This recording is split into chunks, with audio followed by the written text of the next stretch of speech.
The elite assassin Jack suddenly noticed something terrifying. A sniper's red laser dot was locked directly onto his daughter Maria. He reacted instantly. He told his son-in-law to protect Maria, then grabbed a bottle and rushed out of the restaurant. But the moment he reached the street, a pickup truck suddenly sped away. Jack chased after it with all his strength, but he was already too late. He had spent half his life as a killer. He was always the one hunting others. This was the first time someone had targeted him, and what made it worse was that they had chosen to attack his family. Jack's anger completely exploded. Fortunately, Maria was safe. The doctor said she only needed to stay under observation. However, the attack immediately caught the FBI's attention. Agent Linda quickly took over the investigation. After hearing how Jack reacted, she was stunned. When ordinary people face danger, their first instinct is to escape, but Jack ran straight toward the bullets. That was not something a normal person would do. As the investigation continued, the FBI discovered something even stranger. The bullet's path matched several unsolved killings in different states. This meant the shooter was not an amateur. He was a highly trained professional, but the mystery did not stop there. The scene showed 5 bullet marks. The FBI searched the entire area, yet they only recovered 4 bullets. The final bullet had vanished because Jack had secretly taken it. He went straight to a hidden weapons facility outside the city and placed the bullet into an analysis machine. The scan results appeared quickly. The bullet was poorly made, the materials were cheap, and the craftsmanship was careless. This kind of ammunition could only come from a local underground market, and Jack knew exactly where that place was. After confirming the source, he contacted Lena, the owner of the black market, and arranged a meeting. Then he went there alone, but the criminal world had its own rules. Lena could not reveal her customers.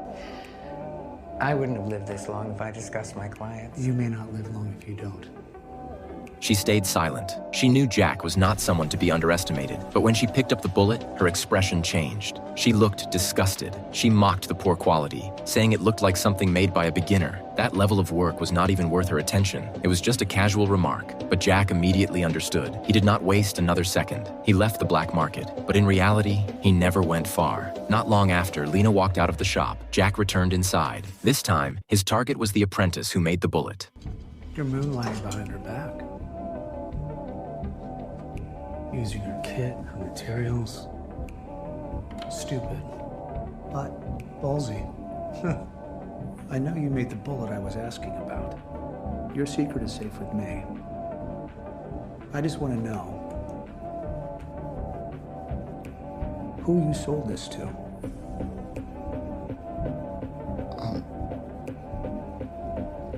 Belinda would kill me. You know who I am, right? The young man eventually gave in and confessed everything. He said a man named Brock had contacted him recently. Brock had hired him to make that bullet. Jack immediately left. The next day, he found Brock's address. To avoid suspicion, he disguised himself as a delivery worker. The moment the door opened, Jack attacked. He slammed Brock to the ground and forced him into his car. He drove non-stop. Soon, they arrived at an abandoned bridge deep inside the forest. Brock tried to stay calm, but inside, he was terrified. Then you know, if you kill me, They're just gonna send someone else. And if I talk, I'm a dead man. So I'm screwed either way, but so are you. Look, man, I didn't ask for this. I fell into this life. I'm sure you're no different. I would never shoot a pregnant woman. Oh, you're one of those. You got a code.